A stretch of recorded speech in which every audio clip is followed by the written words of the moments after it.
Hey, this is Rob Swanson with the Real Estate Mogul Show. Let's get into it.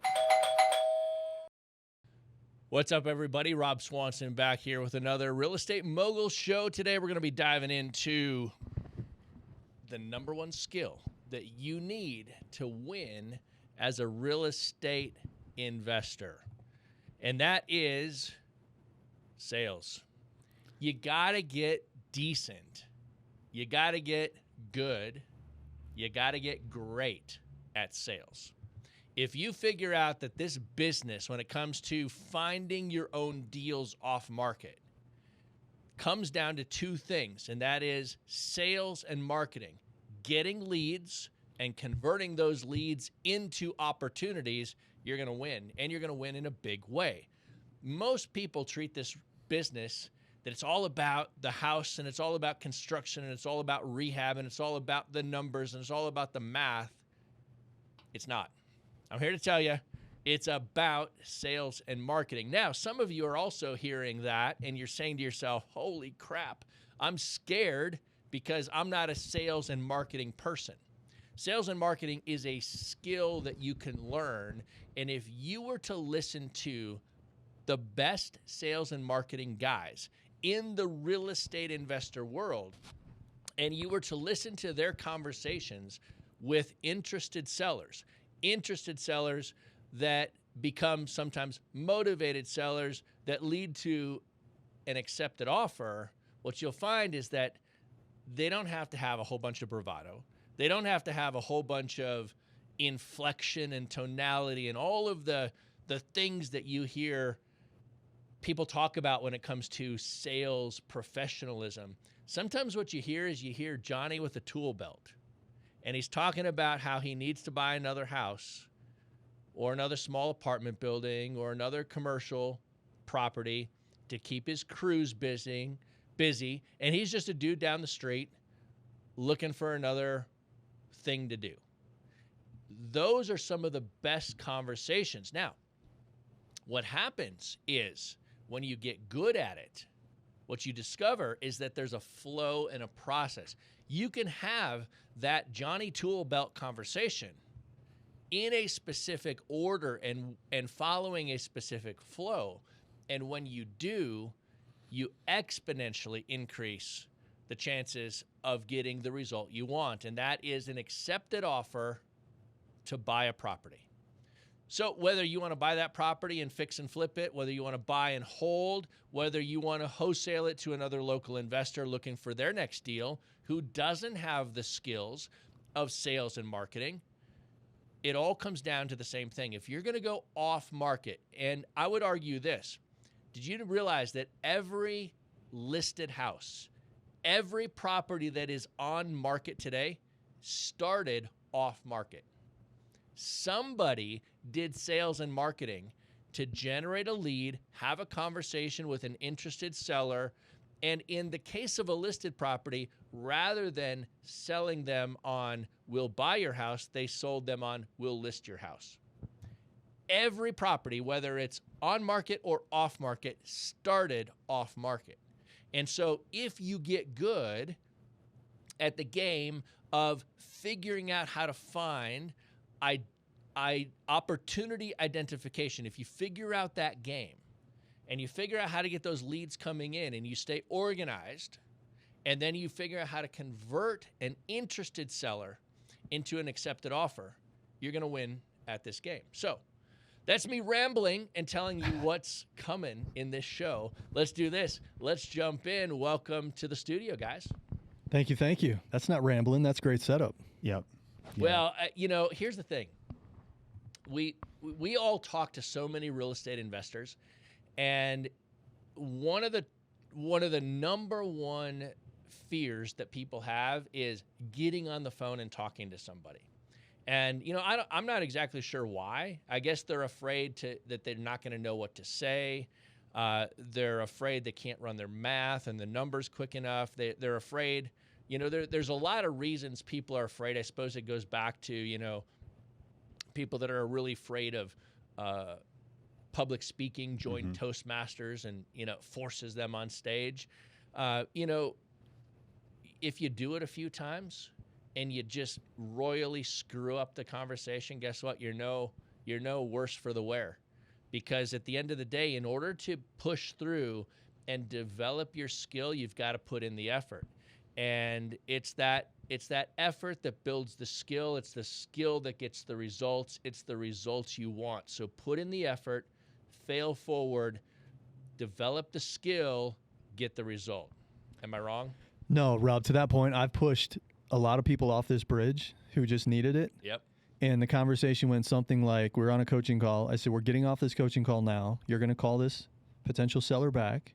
And then you're going to email me and tell me how it went. Yep. And you know what? I got an email all the time saying that wasn't that bad. I'm still alive. And then what you find is somewhere between 3 and 5 seller calls in. The large majority of that fear goes away. I'm not going to say that a rebuttal for every direction a conversation could go, but the main fear of it all starts to dissipate very, very, very quickly. Yeah. Mm-hmm. Well, so it's an interesting one, right? Because people are fearful of a conversation, and here's what you have to do when it comes to acquisition sales, and that's what we're talking about here first, right? People have heard me talk about my story where my acquisitions team or my dispositions team at one time was failing. They were not selling deals off of our dashboard fast enough, and they were complaining that our acquisitions team was giving them bad deals and, didn't know how to run the math and the numbers. And I said, I put that $1,000 bet on the table, and I walked out, and I went and I sold one of the deals on our dashboard and made $8,000 in a matter of like 2 hours. Well, I did that because I had a dispositions script. On today's call, we're going to be spending most of our time talking about the acquisition side. But sales pros use scripts, and it's a simple math equation, right? If you can follow a process and a flow, a script is designed to create the flow of a conversation. That doesn't mean that the script has to give you every single word to say, and it doesn't mean that the script is your end all be all, because a seller doesn't know, the person you're talking to doesn't know the script. And so it's your job to take the script from the beginning to the end in the flow you want the script to go, and keep the person you're talking to on that straight line. If they loop over here, you need to lead them back to the straight line of the script. When I teach it and train it, I always talk about it as the loops and leads model. The seller tends to loop you away from the line you want to be on, the script, and it's your job to lead the conversation back. But let me ask you this, Mike. Yes. Or Joe, either one of you guys can chime in on this. In the first 2-3 minutes of the call, what percentage of time do you think people get into, because they don't know what else to say, they say this: "So, Mr. Jones, tell me about the house." Yep. That's exactly where they go. Yeah, totally. Like almost every time, right? Mistake number 1. On a scale of 0 to 10, I'll bet it's 9.9% of the time for a new real estate investor or someone that's new at talking to a seller. Mm-hmm. Am I wrong? Yeah, and I would say not just new. It's people who haven't applied a script. They've maybe, found their way into real estate, and they got past the initial fear of talking to sellers, and then they probably had some level of success, and then they just said, "Hey, this works. I'll just keep going." And, the fear is now long gone. Yep. But over 90% of the time would be my guess, Rob, and it's like the biggest mistake you can make starting the conversation. Yeah, because we don't care about the what at the beginning. Yeah, people need to pay attention to this because I know what you're about to say. We care about the why. We care about why someone is an interested seller. So there are 3 types of sellers. There are not interested sellers, there are interested sellers, and there are motivated sellers, right? A not interested seller is not going to sell you their house That's right. or No their matter what you apartment say or how complex, charming you are. or their commercial building. Right. They are a not interested seller. And the reason I'm going beyond house, we'll keep it at house because most of our listeners are probably buying and selling houses. But the same script, the same process that we're going to get into and talk through the boxes on the flow chart can be applied whether you're buying residential, commercial, industrial, storage. You pick the category of real estate. These same things generally apply. So you have not interested sellers, they're never going to sell to you. You have interested sellers, that's what you're looking for. You're looking for an interested seller because an interested seller, if you focus on the why are they an interested seller, you will uncover the motivations behind their interest in selling. And that is the key component to this entire thing. It's not just that you have a motivated seller. It's you need to understand why is this person that is interested in selling motivated to sell. And if you can figure out the motivations behind their desire to sell, then what you can do is you can craft an offer that is actually going to solve and serve those motivations. Mm-hmm. That's the key. You want to increase your acceptance rate on offers over the phone or in person, across the kitchen table, belly to belly. Focus on the why and do it in a way that isn't bullet point questions. You know, you can't have a conversation with a seller if everything is just a bullet point question, answer, question, answer. That's not rapport building. You've got to be human. And this is just human to human conversation.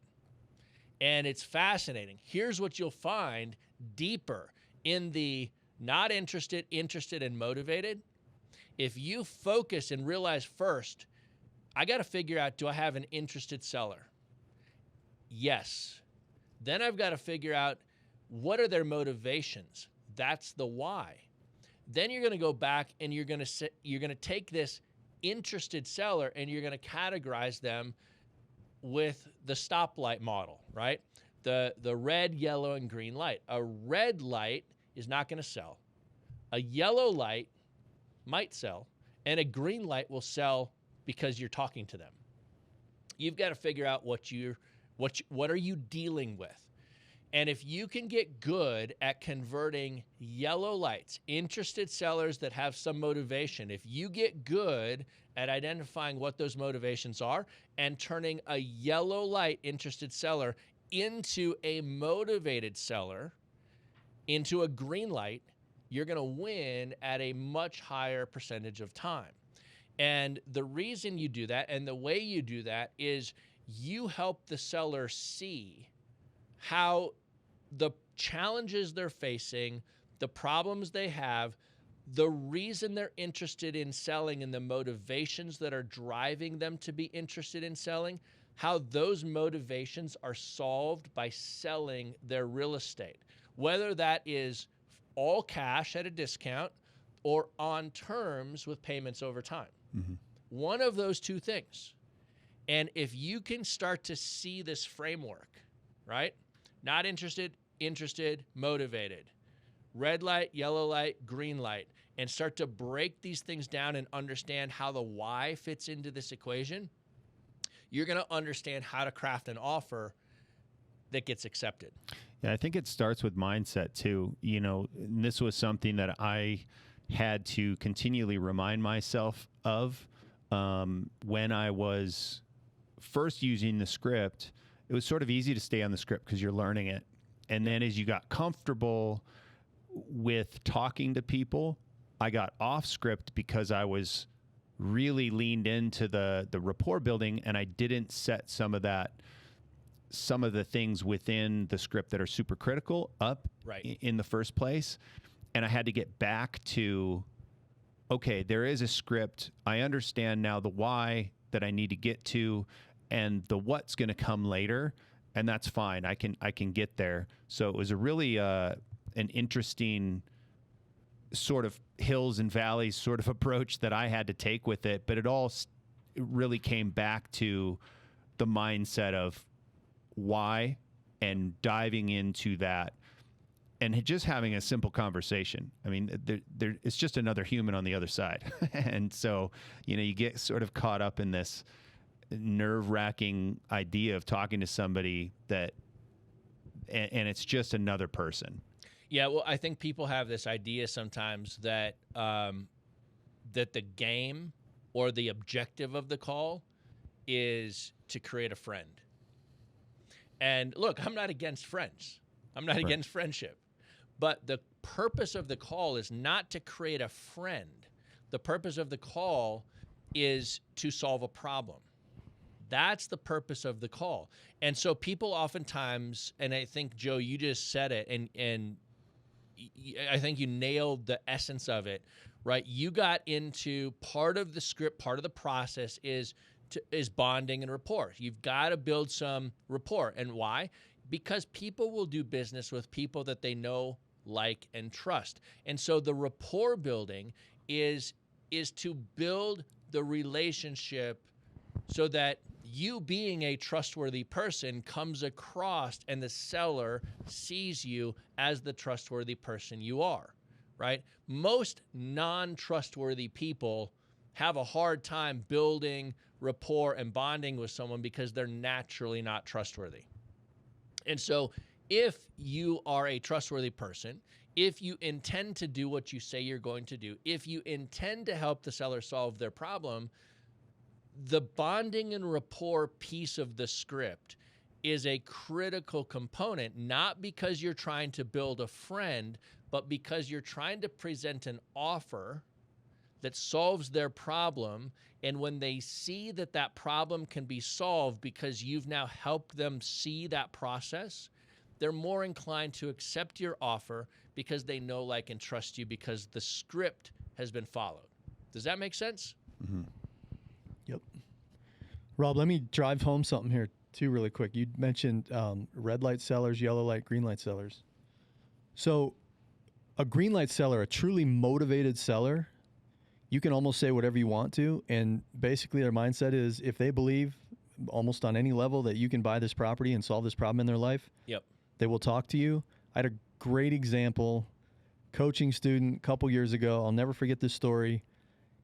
He chimes into the call and he goes, Mike, I put a house under contract yesterday. And I said, great, tell us about it. So the seller was a lady who was recently divorced.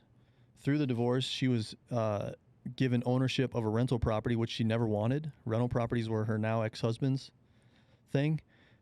She never wanted them in the first place, but they had rental property. Just got divorced, so that's painful. Was awarded a rental property, didn't want it, and the tenants were calling 3 times a day because the toilets were leaking. So her comment, they got on the phone, and she goes, I just got your postcard. How fast can you get this property out of my life?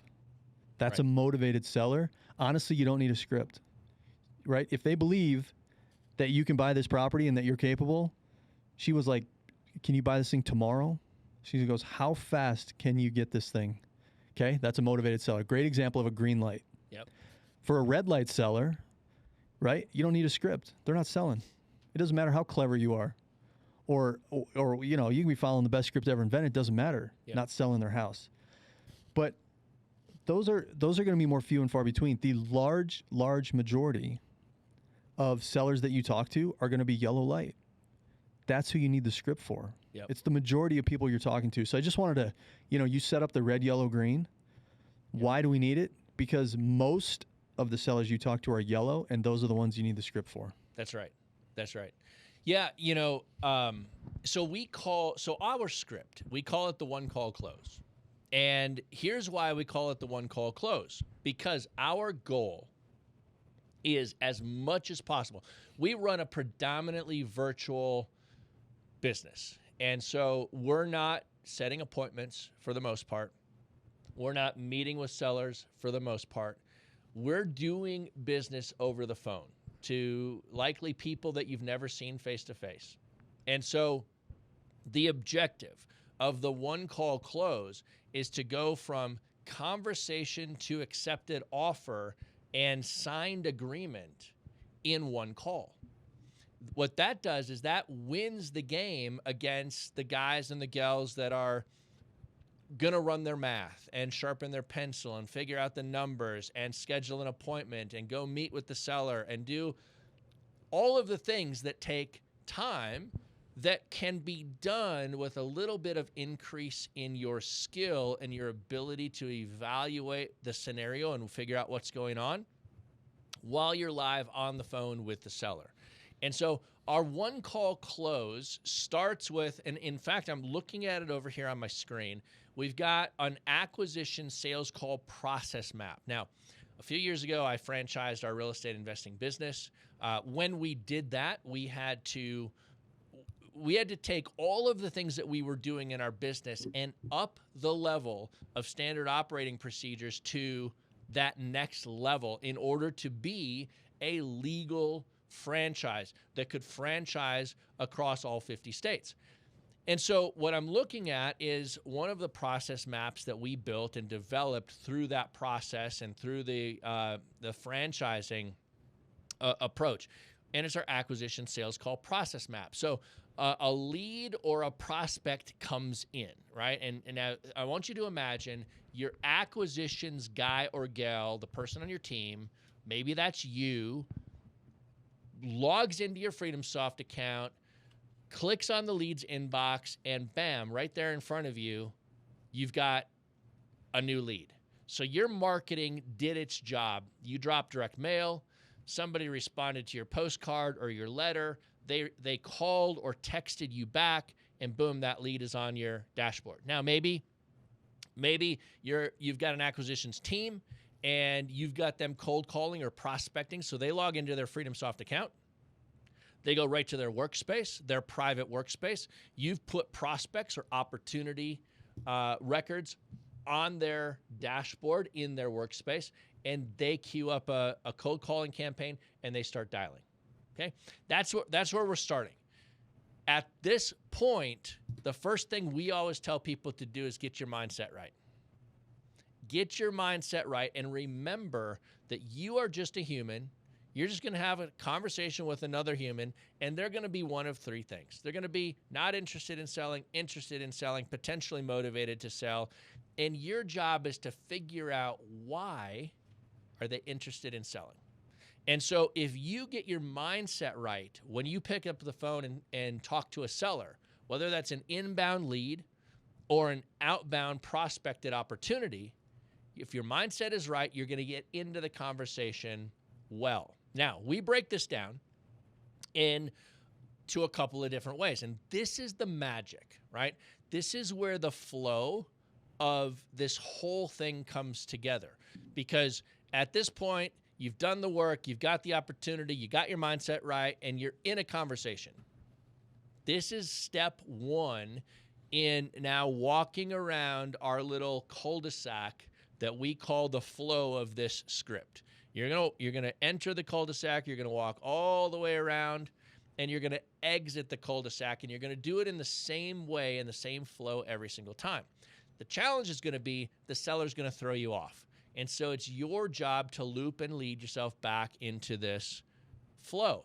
So the first thing you're going to do when you get on the phone, you either live answer a call, an inbound call, you call a lead back, or you prospect and they answer. The first thing you do is you introduce yourself. And you want to introduce yourself so that, and this is the first step in building trust. You introduce yourself, you tell them who you are, why you're calling, how you got their name and number, and you ask permission to speak, or you ask, is now a good time to chat? So now they know who you are, they know why you're calling, they know how you got their number. Those are the biggest things that most people get frustrated by when they answer their phone. Who is this person? Why are they calling me? What do they want, right? And so your script answers those things and breaks that barrier down in the first 20 seconds. It's a game changer. Game changer, 100%. And people will get off of the script and they will go a different direction, and it destroys their opportunity. Destroys it. Okay. So in our script and in our process, we have a 2-part introduction. We have intro 1 and we have intro 2. So intro 1 is just what I just said. It's introducing yourself, why you're calling, how you got their information, and then asking permission to speak. Is now a good time, Mr. Seller, to chat? And they'll say, yeah. And why will they say yeah? Because now they know who you are, why you're calling, and how you got their number, okay? And when you ask permission to speak, you no longer have to feel like you're wasting their time. And this is a big piece of the mental mindset game that you have to go through, because if you don't ask permission to speak, you always feel like you've interrupted their day. You've interrupted whatever they're doing. But when you ask permission to speak and they say, yeah, now's an okay time, you can literally purge instantly from your mind the fact that you're disrupting them. They've actually invited you to a conversation. Rob, it's such a critical piece, and I'm glad you're driving this point, because mentally, it has equal impact in my mind on both parties. You ask the question, is now a good time to chat? And when the seller or the person you're talking to says yes, number one, you know that you're not bugging them. So It fixes your mental state. And it does the same thing to them, because by them saying yes, they have now invited this conversation. And so it's a critical component for both parties involved. And it gets skipped. Yep. It gets all skipped. the time. So, yeah. So here's the interesting thing. You've now asked permission to speak. They've said yes. Let's dive in. So let's go to intro part 2. So intro part 2, and we're not even on the box in our process flow map. We're not even on the box here that says bonding and rapport, right? We're literally in section 1, part B, paragraph 2, right? In our process map. Introduce yourself. And you've got the introduction, number 1, the permission to speak. That allows you to jump in. Jumping in, now the next piece is it explains who you are in a little bit more detail. It lets the seller know that you are a real estate investor, that you're not interested in listing their house, but that you buy and sell houses or buy and hold houses for a profit. That means while you can't pay retail, you can make them a fair offer. This is such a critical piece of the introduction part 2. It's the second step of the introduction process, because now you're getting out of the way the fact that if the seller wants full retail price, this isn't a conversation that is probably going to go anywhere. But because you're coming and you're being upfront, and let me tell you, how many people do not come up front with this information? They try to hide the fact that they're a real estate investor. They try to hide the fact that they're not going to make them a retail, full price, top dollar offer. When you do the exact opposite of what sort of human nature tells you is the right thing to do, and that is, don't let them know that I'm going to make them a lower offer or an offer with terms, because if I do that, they won't talk to me. No, if you come right out in intro part 2 and you tell them what you do, why you do it, and why you're here to make a profit and why you do what you do, I can promise you, because I've had this conversation thousands of times, I can promise you the resulting response from the seller is, that makes sense. I get that. Okay, that makes sense. Now remember, you're going to have a red light, a yellow light, and a green light seller. Sometimes they're just a red light seller, and they say, "Oh, yeah, never mind. I want full retail, and I'm not selling for a dime less. My house is fully rehabbed, blah, blah, blah. Like they give you some red light indication. Now, I want you to pause there for a moment. Just because a seller says red light words does not mean they are a true red light seller. So continue with the script, okay? Continue with the script until they stop you and tell you they're not interested in selling. Because what you'll find is that red light words out of a seller's mouth oftentimes are their first gut reaction, and it's what they just say. It's not what they mean. And so what you want to do is continue with the script. So at the end of intro part 2, you're asking another question. You're going to say, Mr. Seller, Miss Seller, does that sound like a conversation you'd be interested in having?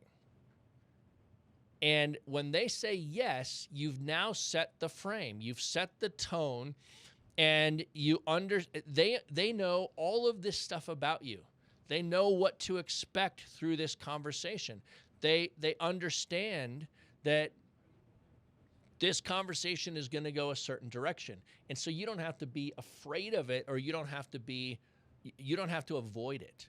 There's no avoidance necessary. And so you get to the point where they say yes. So they say yes, and you continue on, and they get down to the place where they invite you to continue.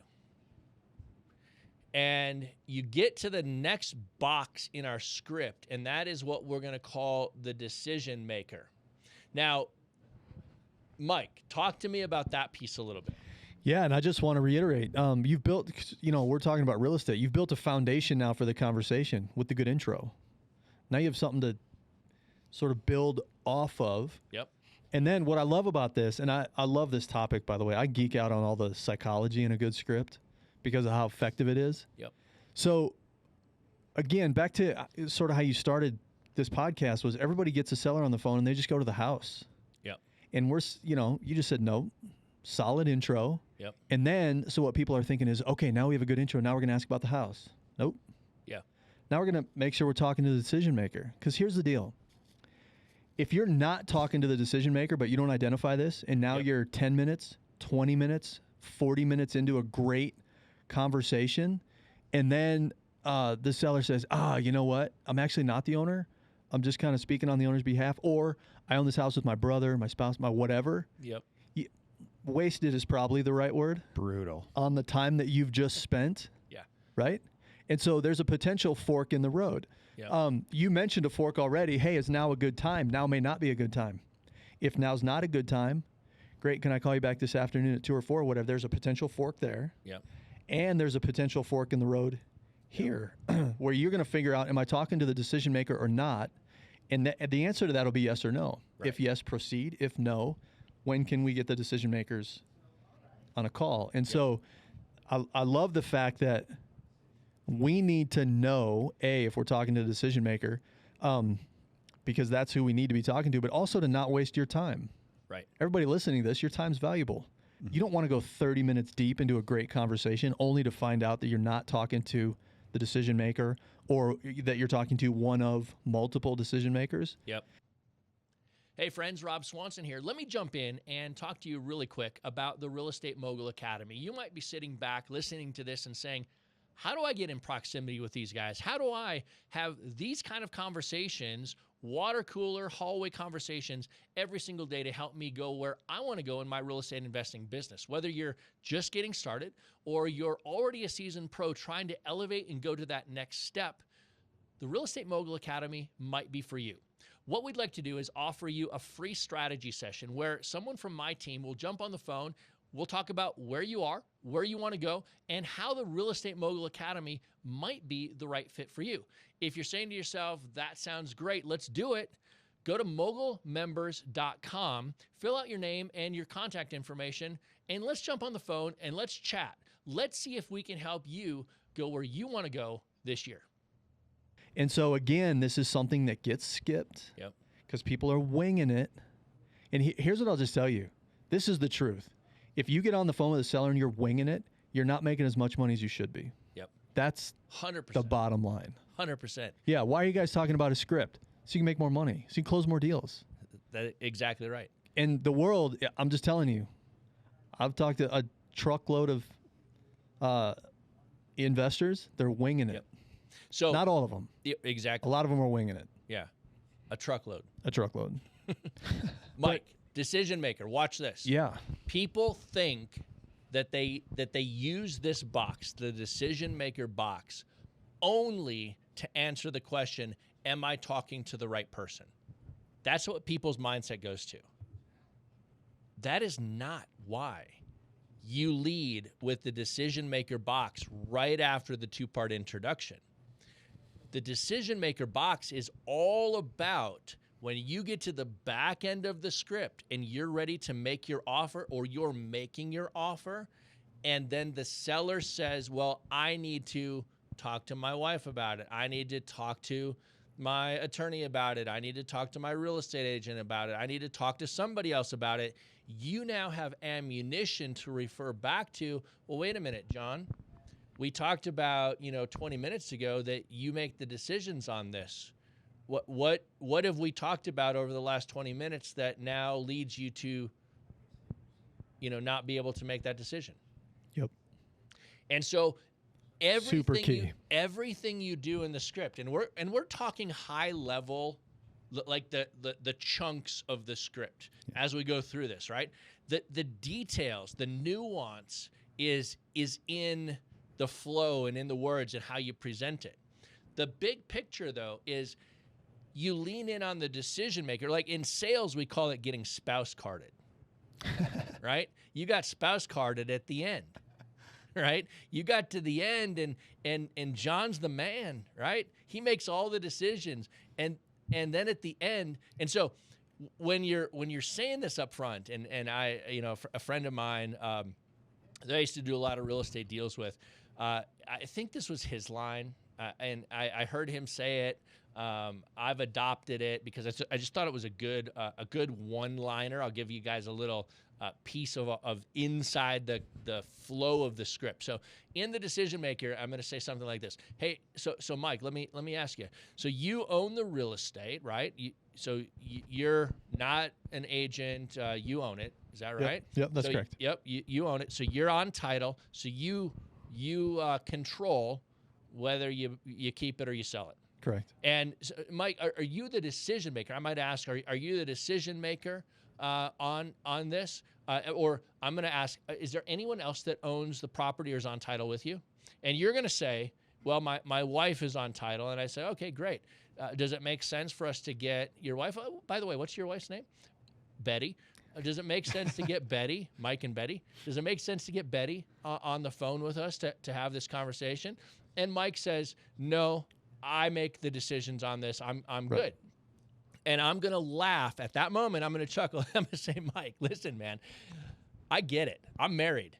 And I can't make a decision on where we're going out for dinner on Friday night without consulting my wife. So if you can make a decision about selling 123 Main Street without talking to Betty, man, you are a better man than me. Are you certain that we don't need to have Betty on the phone? Right? So I'm gonna chuckle. I'm gonna make it light. I'm gonna say that I can't make a decision without my wife's involvement, and I'm gonna get him to commit to the fact that he can. That's the key. That is the key. Because here's the deal in a good script. The commitments get increasingly bigger, but very early on in the conversation, we have already a light commitment, and then they start to grow. That's right. Towards the price. Yep. That's right. Yeah. Super key. Now let's keep plowing through this because we've only cut there's probably 12 boxes here, and we're only on box 2, right? And we've been talking for a good 30 minutes about this topic. So I want to do one thing because Mike, before we jumped into the show today, you brought up an audit that I did on my acquisitions team at one point. And my acquisitions team was not following the script. And they were getting into conversations And then the conversations were ending quickly before they were able to get to the place of making an offer, because the ultimate, the objective of the conversation is get to an offer, right? You have to get to making the offer. Now, beyond the offer, your objectives and what you do changes, but you've got to get to the place of making an offer. And my team at the time was not getting into conversations. And so one of the things, I'm going to go back to the introduction, is if I'm prospecting, I'm gonna dial. They answer, hello, and I'm going to say, hey, is John there? And they're going to say, not here. And I'm going to say, well, hey, listen, my name is Rob. I'm a local real estate investor in the XYZ area. And I was looking to talk to John because blah, blah, blah. Like, I don't care. Here's what my team was doing. Ring, ring, ring. Hello? Hey, is John around? John's not here. Oh, I'm sorry. I must have the wrong number. Yeah, the company that I work for must have given me wrong data. Sorry for bothering you. Talk to you later. And they were just moving on. So what we were trying to instill in their brain is no matter what the seller says, ignore it and follow the script. And so what we did is we audited, I don't know, 100 calls like per week, per sales rep. So we ended up auditing 300 or 400 calls over the course of a week per acquisitions guy. And then because we wanted to get a baseline, and we found that less than, and I pulled the numbers up here.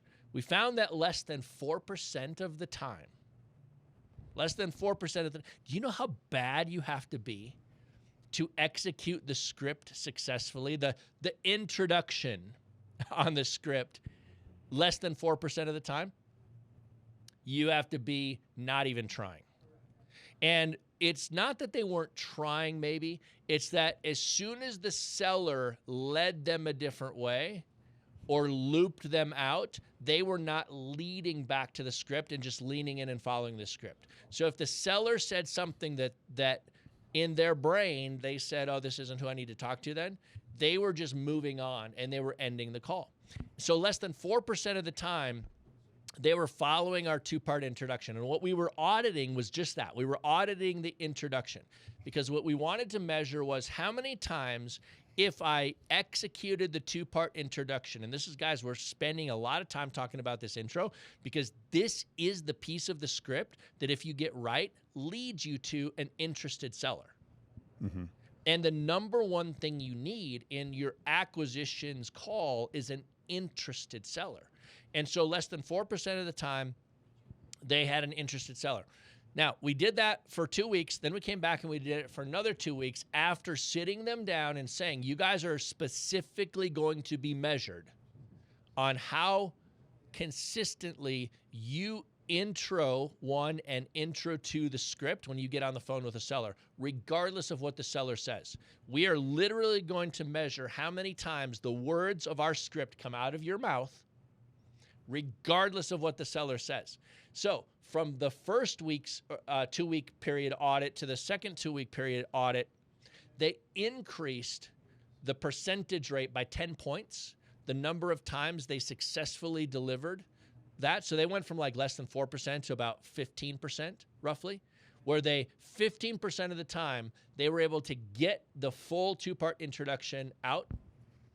That increased the number of offers they made by a factor of 3. It increased the number of deals accepted on the board by a factor of 2. A slight increase in the execution of the two-part introduction played for a massive increase in the number of deals on the board. I love the stats coming out of that audit. Mm-hmm. Because, you know, somebody's thinking, going, really, the intro's this big of a deal? Yeah, it's this big of a deal. It's huge. Yeah. So now we talked about the decision maker thing, right? And so if we just kind of pound through this a little bit, we get to the next box and it's called bonding and rapport. All right. Everybody screws this up because they're like, I don't really know what bonding and rapport is. They try to become their best friend, right? You're not trying to become the best friend. You're just trying to create a non-bullet point, a non-robotic conversation. Okay? Can you find something that you can bond over? Did you both grow up in Cincinnati?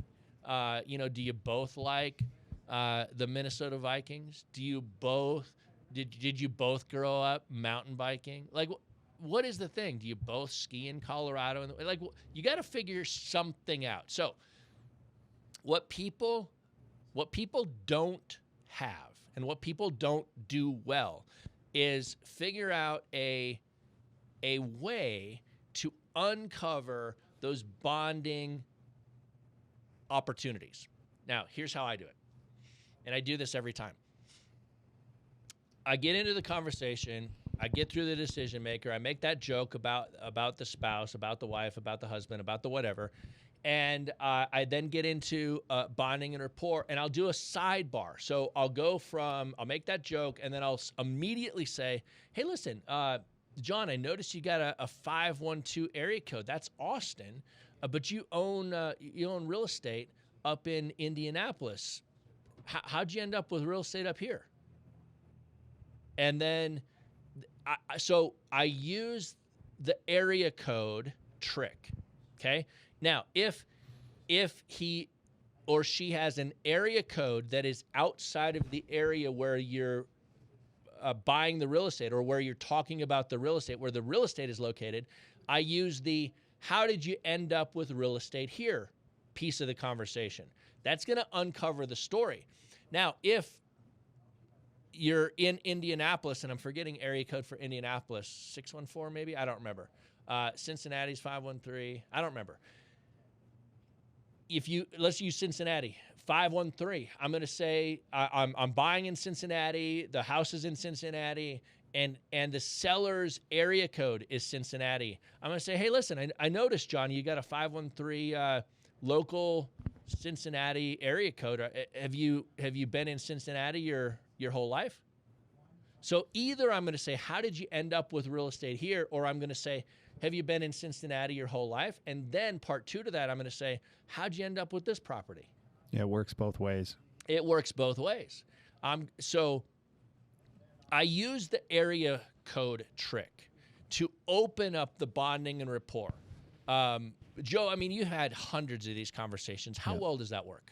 It works incredibly well. And people, if you're listening, he's dropping heaters right here. He's dropping total tricks. And this is going to serve you guys so well, because in those hundreds and hundreds of calls, you get to that and then you shut up and you just let them talk. And it's an easy intro into that bonding. And so it absolutely is fascinating how easy that can open up the conversation, build the rapport, and you find out if you both just moved 2 years ago, if you both like mountain biking, if you both have a disdain for something. It's absolutely starts to build that story, which you're going to get to a little bit deeper into that story in the next section, and it's incredible. So if you're taking one thing out of this, take that right there, that little trick, and run with it. Massive. Yep. And I'm going to tell you guys, you can apply the same area code trick to your dispositions calls. If you've ever cold called buyers that are actively buying, so you've logged into your FreedomSoft account, you've built a buyers list of people that are actively buying, you've used one of our pre-built, pre-selected buyers list, you've targeted a geography, you've dropped that list onto your dashboard, you've skip traced it, and you pick up the phone and you call, and you have a hard time breaking the ice on the disposition side, the area code trick works equally well. It's just a human nature connection, and that's what you're trying to do. You're trying to build connection. I did the same thing when I bought my hangar. Right, I bought my hangar a few years back up at the local Class Delta airport, and it's a 3 to 5, 5 to 7 year wait list to get a hanger up there, depending on the type of hanger you're trying to get. And I'm like, well, that doesn't work for me because my plane is showing up next week. So I gotta hustle this up. So I'm a real estate guy. I'm a real estate investor. I'm like, okay, so waiting doesn't work. I need something today. I'm gonna create the destiny. I'm gonna create the life I want. And the life I wanted at that moment was, I want to own a hanger. And so waiting 3, 5, 7 years wasn't gonna work. What am I gonna do? Well, I ended up guerrilla marketing. Save that story for another time. I've talked about it in the past, but I got opportunities on my dashboard. I get on the phone with a guy and I used the area code conversation initially. We kind of broke down the ice a little bit. We were talking. And then I said, I used another little bonding report. I said, well, hey, on a side note, what kind of, when you were here locally and you had this hangar, what kind of plane did you have in there? And he goes, oh, I had a Mooney. I said, no kidding, that's what I fly. So by me just being curious and just asking him an obvious conversation question, right? What kind of airplane did you have parked in the hangar when you were here? And he said, Mooney. We had instant bonding. We had instant rapport. I'm a Mooney guy, he's a Mooney guy. We immediately liked each other. Guess who trusted each other? We immediately trusted each other. The community of Mooney owners is small across the country, right? And so I'm not going to do something to hurt my reputation. He's not going to do something to hurt his reputation inside this community of Mooney people that we actually fly and connect with. And so just a side little bar story where the obvious kind of question, and I'll oftentimes do that because this is the trick to make script sound not scripted. Too many people kind of get to the next question and they'll just bullet point out the question. What I did is, I said, hey, Mike, listen, on a side note, what kind of plane did you have in there when you were parked here at Metro? Like just a conversation. I didn't say, next question, bullet point. What kind of airplane did you have parked at the airport? Right? That's how most people deliver a script. What I'm going to do is I'm going to say, hey, listen, Mike, sidebar, what kind of airplane did you have here when you were parked at the airport? And he's going to say, oh, I had a Mooney. And I said, no kidding. Sweet, man. What kind of Mooney? Because I fly a Mooney. Instantly liked me. Bonding and rapport. Okay, box complete. Moving on. What's interesting is even if he said a different kind of plane, you could say, oh, no kidding, I've got a Mooney. But you're still chatting. Yeah. It works every stinking time. Yeah. Yeah. Every time. He says a different kind of plane, right? I say, oh man, I've always been interested in those. Those are sweet. I love them. What was it about that plane? And right. We're airplane guys. What was it about that plane that drew you to buy that plane? Right? And I'm asking questions. I'm curious. I'm letting him talk. Right? And the more people talk, the more they like you. Isn't it crazy how that works? Yeah. The more people talk about themselves, the more they like you. So if you can figure out that, the old math equation is 2 ears, 1 mouth. If you can listen twice as much as you speak, the person you're talking to will like you more, which is kind of crazy, but it is how it works. All right, next box. And we're gonna kind of accelerate through this a little bit. There's so much that we could cover here. What we might do, I think that we're gonna have to break this into a 2-part thing, because we're just like in a real conversation. Depending on how deep the bonding and rapport goes, we're probably 10 minutes into a minimum of a 30-minute conversation, right? One of the metrics that we measure our acquisitions guys on are 30-minute conversations, because if you're following the one call close script well, it takes about 30 minutes to really get through what you need to do. If you're developing it with the seller and you're having a conversation, a minimum of 30 minutes, give or take, is about the right length of call to get to an offer that gets accepted, right? You can gram your way through the script, and you can do it in 12 to 17 minutes, but you've not built the depth of conversation with the seller, and That's right. therefore the likelihood that that offer gets accepted goes down significantly. So, Rob, I got to highlight here, this is a mindset shift. That's right. Because I can't tell you how many investors I've talked to that are bragging me about this 100-line dialer, and we're making 10,000 dials and blah, blah, blah, blah, blah. Right. And I've heard you say many times, you bring your dialer and you're, just burning through leads model. Yep. And give me, a non-dialer, make individual calls, and give me somebody on the script that's building trust and rapport, and let's compare our numbers in 60 days. 100%. So this is a massive mindset shift. Quality of conversation versus quantity. Yep. And right here, we're talking about quality. And I can say that because I've done both.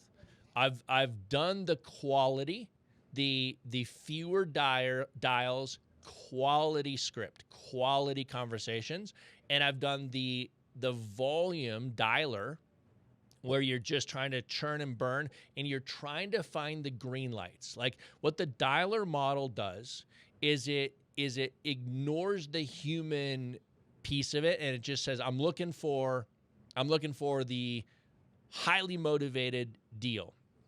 And I got to churn and burn and churn and burn and churn and burn until I can get to that. I will put up the revenue.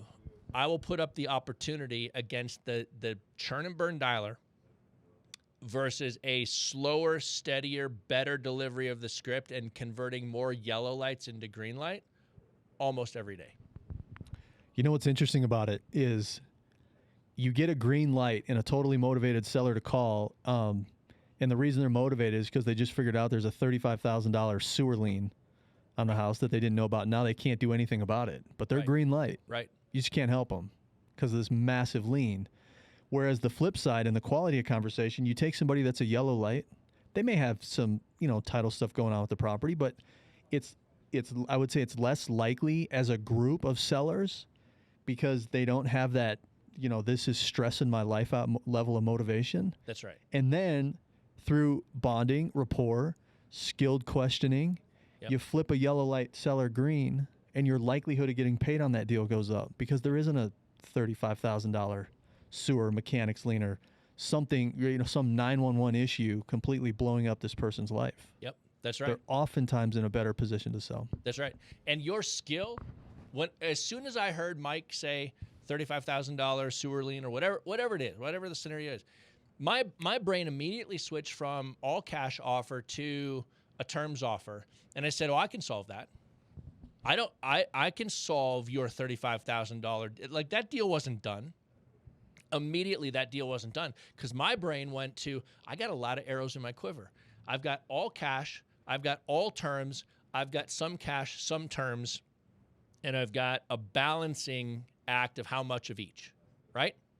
And so as soon as I understand the why and the motivating factor in the scenario, my brain just starts to go to thinking about what is the structure and the offer that solves the seller's problem, okay? And maybe the all-cash deal doesn't work today because of this lien that, over encumbers the property in an egregious way, and yet, if I don't pay the lien off today, there's still cash flow that I can generate. There's still opportunity. What happens if I structure this deal where the lien just sits there for the next X number of years, and maybe someday I either negotiate a discount or someday the market goes up so much that if they won't discount, the market adjustment covers it. And so I start to think about my deal structure at that moment. And so it's a fascinating exercise in going back to the thing about reps. Skill plus effort equals results. And yet you need to put in the effort oftentimes at a crappy level of skill in order to develop the skill. But effort, and skill goes up, and eventually, bam, all of a sudden you hit the results. And that's a magical place to be. Hey, the last box we're going to talk about in today's show as we wrap this up is the up upfront contract box. After we've now built some bonding and rapport and we know, like, and trust each other, and like we've got some connection in some way. And I'm telling you guys, listen, if you don't do this well, everything else is going to be harder. Marinate here, slow down.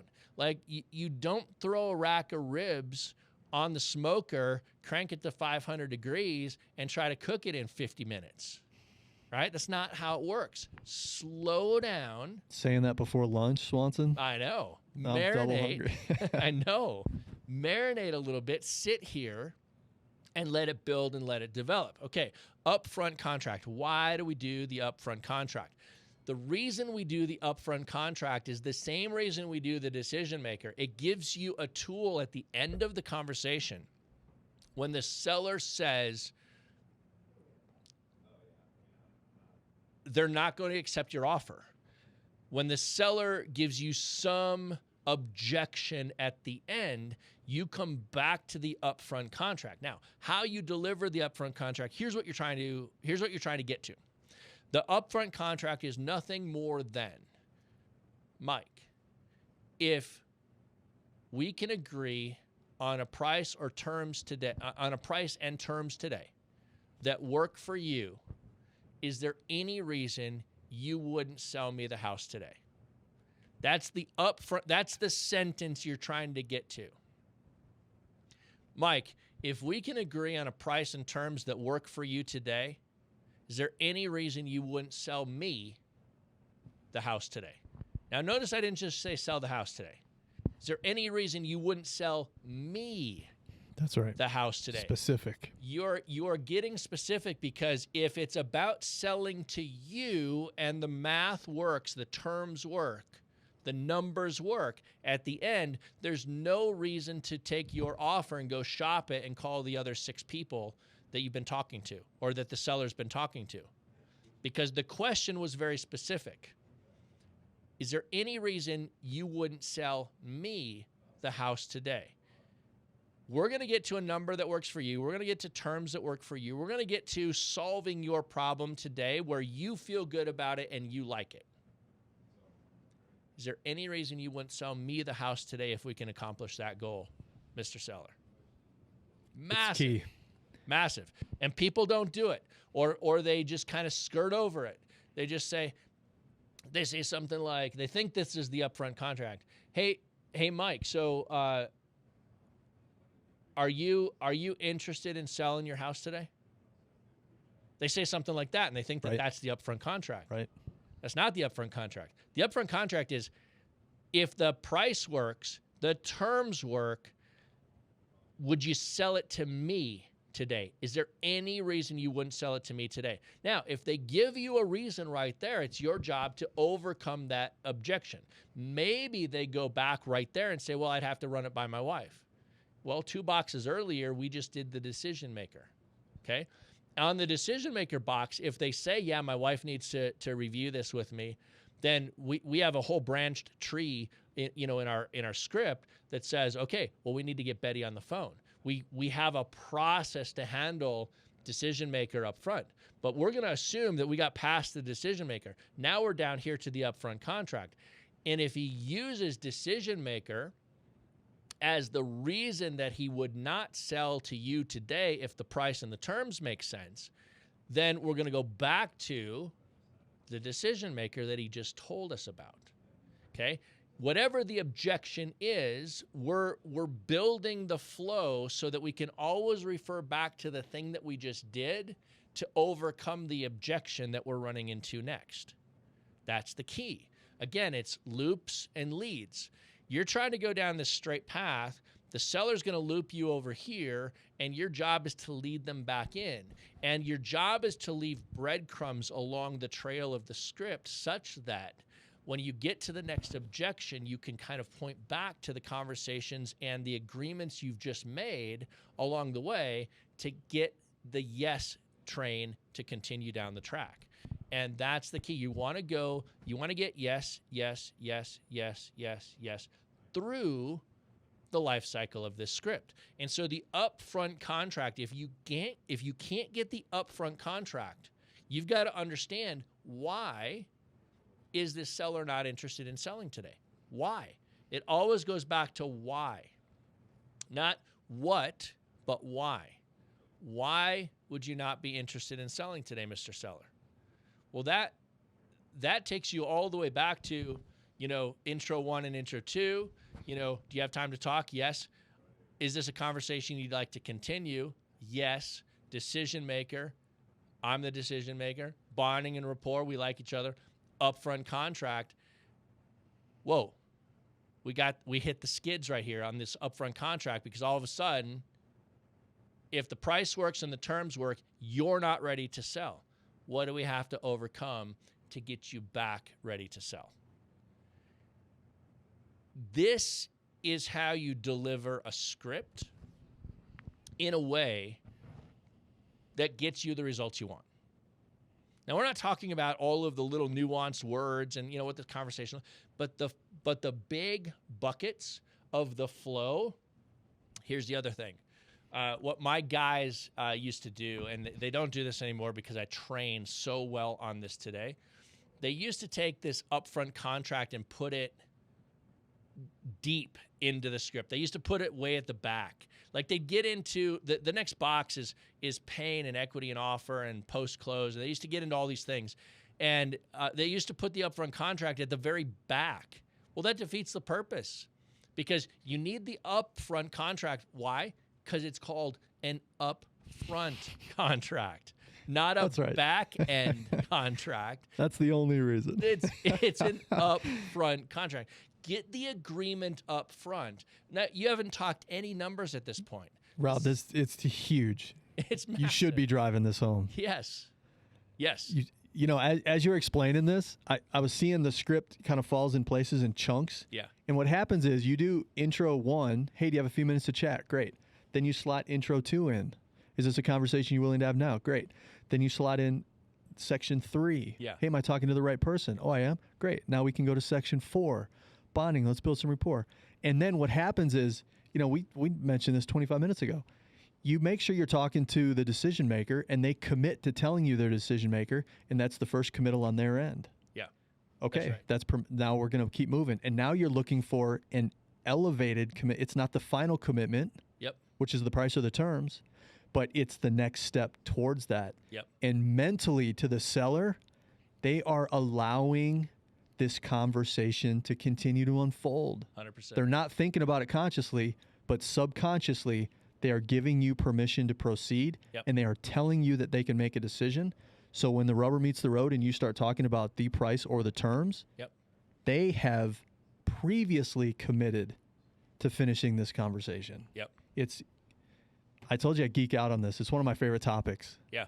The psychology in it is killer. Well, it's killer. It works. It will increase your close rate exponentially. It's massive. Right. It's massive. And so here's what we're going to do. We're going to end it here, and we're going to pick this up. This is going to be a part 1, and we're going to pick this up into part 2, because we're diving so deep. But I think this is what makes doing these shows fun, right? Because we're going to dive into part 2. We're going to go from the upfront contract into a conversation of the pain. Like, what is the motivating factor? What is the pain that is driving someone to make a decision? And we're going to talk about ways to get and uncover that pain conversationally so that it comes out naturally. Remember, you've already built some rapport, you've got some bonding, and so now the conversation is going to uncover their pain. It's going to move into a conversation of equity. That helps you understand what direction do I have to take, the offer structure. And then it's going to get you to the offer. And we're going to talk about how do you go from in a conversation where you're talking to a seller, maybe pulling up the comps on FreedomSoft, maybe pulling up the rental comps in FreedomSoft, maybe running the numbers and a repair estimate in FreedomSoft and trying to build your numbers while you're actively in a conversation. How do you make that simple? How do you get to 6th grade simple math to land yourself down to an offer while this conversation is happening? Remember, 2 ears, 1 mouth. If you're listening twice as much as you're talking, You can be doing something else as the conversation is unfolding and listening to the seller. So part of the magic is getting yourself positioned in a place to engage the seller to talk with you. And we're going to get into, at the offer stage, we're going to talk about the rule of threes. We're going to talk about some of these things that help you craft the offer in a matter of seconds, very, very quickly. And then we're going to dive into the post-close. How many of you, think about this, how many of you have ever gotten to a place where you've made the offer, the seller says yes, you send it to them, and then they go ghost? Ghost town. Hey, what happened? Well, it's because you didn't follow a good post-close process. Okay, this doesn't mean after you get off the phone and after you've sent them the thing and then into a follow-up. No, that's follow-up. I'm talking about in the script, on the phone, in the conversation, right there live, an entire post-close process that gets the deal across the finish line. We're going to dive into all of these things in the second session on the one called Close next time. So with that, we're going to bring it to a wrap. Mike, anything to add? Don't miss part 2. Part 2 is going to be awesome. Guys, this is Rob Swanson for the Real Estate Mogul Show. We'll see you in the next one. Cheers.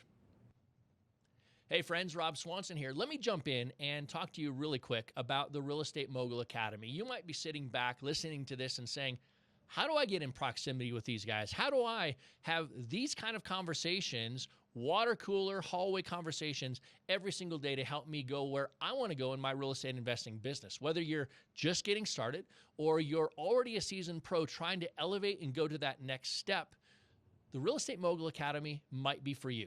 What we'd like to do is offer you a free strategy session where someone from my team will jump on the phone. We'll talk about where you are, where you want to go, and how the Real Estate Mogul Academy might be the right fit for you. If you're saying to yourself, that sounds great, let's do it, go to mogulmembers.com, fill out your name and your contact information, and let's jump on the phone and let's chat. Let's see if we can help you go where you want to go this year.